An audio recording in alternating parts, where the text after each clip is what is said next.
বৈশাখ মানেই মেলা, মিলবে শিশুদের পছন্দের খেলনা, হাতি, ঘোড়া, গরু, মাটির ব্যাংক, আরো কত কি। জমানো টাকা কিংবা বৈশাখী উপহারের টাকায় খেলনা কেনার মজাই যেন আলাদা। বাঙালির প্রাণের উৎসব পহেলা বৈশাখের বাকি মাত্র একদিন। এ উপলক্ষে বিভিন্ন স্থানে বসবে বৈশাখী মেলা। এ মেলাকে কেন্দ্র করে মাটির বিভিন্ন ধরনের আসবাবপত্র, খেলনা সহ নানান তৈজসপত্র তৈরিতে ব্যস্ত সময় পার করছেন বিভিন্ন এলাকার মৃৎশিল্পীরা।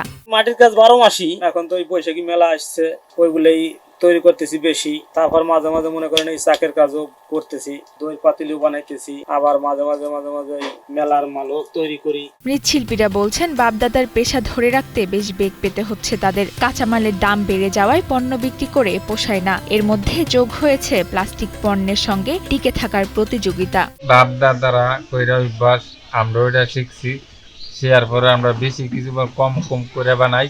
যেমন পয়লা বৈশাখের মেলা আছে, চম্পনগর আছে, গুসাইতলা আছে, আর অন্য মেলা আছে, এগুলো আমরা লইয়া যাম আর কি। বৈশাখী মেলায় আসবাবপত্র, খেলনা সহ নানান তৈজসপত্রের পসরা সাজিয়ে বসতে মৃৎশিল্পীদের প্রস্তুতি এখন শেষ মুহূর্তে। পহেলা বৈশাখকে সামনে রেখে পাল সম্প্রদায়ের নারী পুরুষের দক্ষ হাতে সুনিপুণ নৈপুণ্যে তৈরি হচ্ছে ঐতিহ্যের নানান সামগ্রী। বৈশাখী মেলায় ব্যবসা করতে মাটির তৈরি সামগ্রী আর খেলনা তৈরিতে রাত দিন কাজ করে চলেছেন তারা। পুরুষদের পাশাপাশি নারীরাও তৈরি করছেন মাটির খেলনা। আমি ছোটবেলা থেকেই দেখতেছি যে বাবা মা এগুলো তৈরি করছে, মাটির কাজে মাটির তৈজসপত্র তৈরি করছে। তাই আমার একটু শখ ছিল যে বাবা মাকে একটু পড়ালেখার পাশাপাশি সাহায্য করব।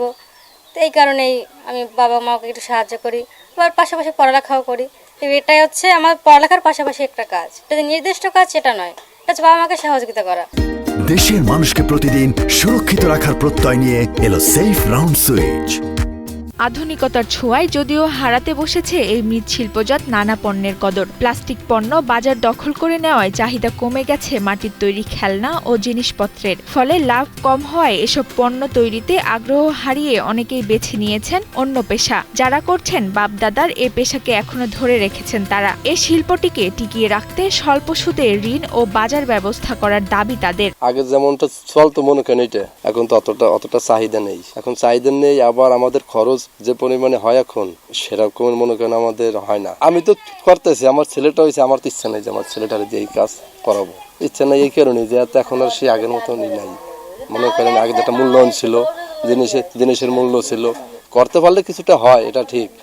মোটামুটি একেবারে খারাপ হয় তা না, কিন্তু সে আগের মতন সেই নেই। এই শিল্পটিকে টিকিয়ে রাখতে প্রশিক্ষণ, স্বল্প সুদের ঋণের ব্যবস্থা ও নতুন নতুন বাজার সৃষ্টির ব্যবস্থা করার আশ্বাস দিলেন বিসিকের কর্মকর্তা। ইতিমধ্যে ঋণ কার্যক্রম তাদের আশ্বস্ত করেছি এবং তাদের যে স্পেশাল প্রশিক্ষণ, যেটা দেখা যায় ঢাকায় যে পণ্যটা হয় সে পণ্য ওই মানের পণ্য তৈরি করার জন্য ঢাকা থেকে আমরা স্পেশাল ট্রেনিং তাদের জন্য ব্যবস্থা করব এবং বাজারজাতকরণের জন্য আমরা মেলার আয়োজন করে থাকি বিভিন্ন সময়।